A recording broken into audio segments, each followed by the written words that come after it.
Like right now, I'm scared to death. Mike Tyson just made a huge announcement. He called it quits. Rumors or speculation that his trainers are worried about him and about his marijuana use before the fight. Let's take a more detailed look. Renowned boxing legend Mike Tyson has made a significant announcement ahead of his highly anticipated showdown with internet sensation Jake Paul. Tyson has decided to bid farewell to his podcasting endeavors, marking the end of his popular show, Hot Boxing, which he co-hosted with Sebastian Joseph Day. This decision comes as Tyson shifts his focus towards his upcoming bout with Paul under the banner of Hunger Punch promotion.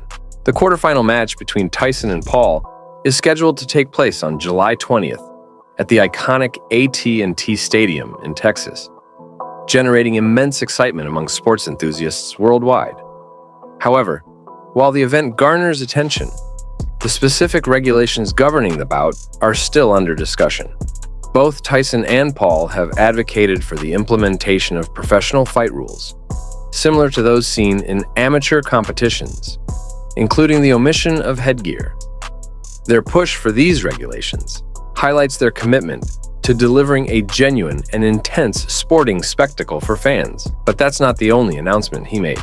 Mike Tyson claims he will focus on selling legal cannabis. One can't just look at this wonder, knowing Mike Tyson drug use, whether or not he will go through with the fight. There are speculations that trainers even warned him that his focus might not be in the fight at all. There are also rumors that Mike Tyson might actually call it quits and not fight Jake Paul. But those are only rumors, and his last claim, which is not a rumor, is that he stopped having the podcast so he can focus on the fight. Mike Tyson prepares intensively for his upcoming bout. He has made the decision to bring his podcasting journey to a close, marking the end of an era in his career. With just 3 months remaining until fight night, Tyson is fully focused on his training regimen, leaving behind his role as a podcast host. In a heartfelt video message shared with his followers on Instagram, Tyson expressed his deep appreciation for the experiences and connections he has gained through his podcast, Hot Boxing. The podcast garnered attention for its insightful conversations, featuring notable figures like UFC commentator Joe Rogan. Following the announcement of the podcast's conclusion, fans expressed their sorrow and disappointment across social media platforms. Many shared their sentiments about the engaging nature of the podcast, expressing sadness over its end. Some reminisced about their favorite moments and episodes, highlighting the impact the show had on them. Others even expressed a desire to be guests on the podcast, showcasing the strong connection between Tyson and his audience. Amidst the anticipation surrounding Tyson's upcoming fight footage, some skeptics raised concerns about the authenticity of the videos, suggesting potential manipulation. However, Tyson's mentor, Rafael Cordero, reassured fans during an interview on the MMA Hour. Cordero emphasized Tyson's formidable boxing skills and his ability to navigate the ring with confidence and expertise. He shared anecdotes about Tyson's training sessions, highlighting his natural talent and dedication to the sport. Cordero's insights into Tyson's capabilities and experience in the ring served to reassure fans, emphasizing Tyson's readiness for his upcoming bout and dispelling any doubts about his abilities. But can the rumors about his marijuana be true? Mike Tyson's relationship with marijuana is well documented, with the former heavyweight champion openly discussing his use of the substance.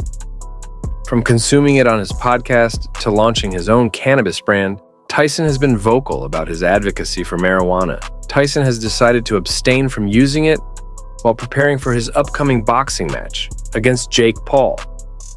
This decision comes as Tyson gears up to face Paul, a significantly younger opponent, in what promises to be a challenging bout.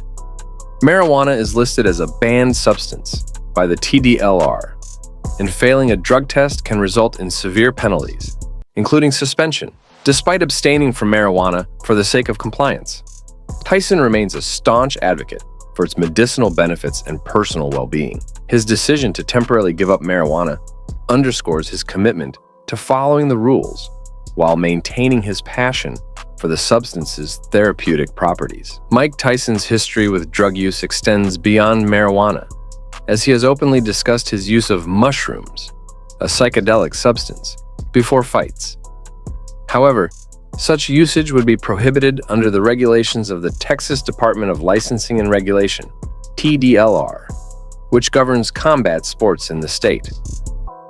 According to Telemagne, communications manager for the TDLR, the use of any pharmacological substance not approved for human therapeutic use is strictly forbidden. Despite Tyson's past experimentation with substances like mushrooms, his publicist, Joanne Mignano, has assured that he will fully comply with the rules and regulations set forth by the TDLR. In the event of a failed drug test, Mange clarified that the proposed fight between Tyson and Paul would not be jeopardized.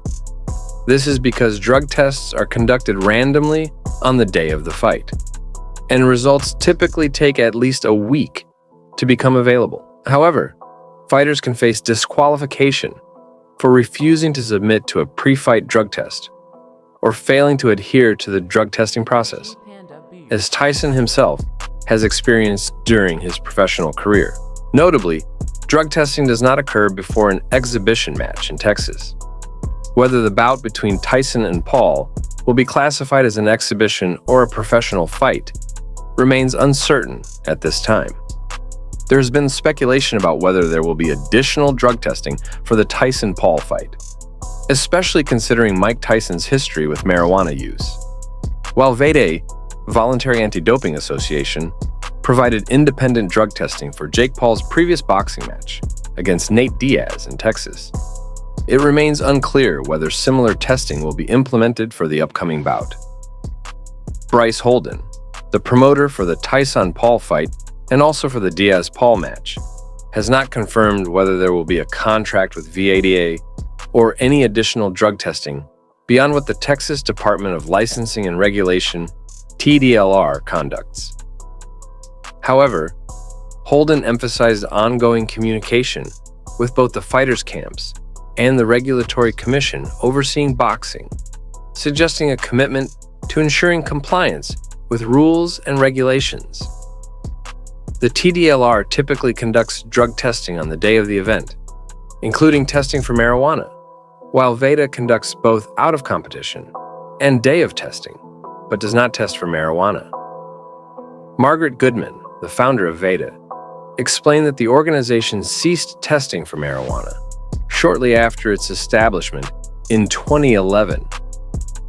In discussing the role of marijuana in sports, Goodman emphasized that it is not considered a performance-enhancing substance, echoing a sentiment shared across the sports industry.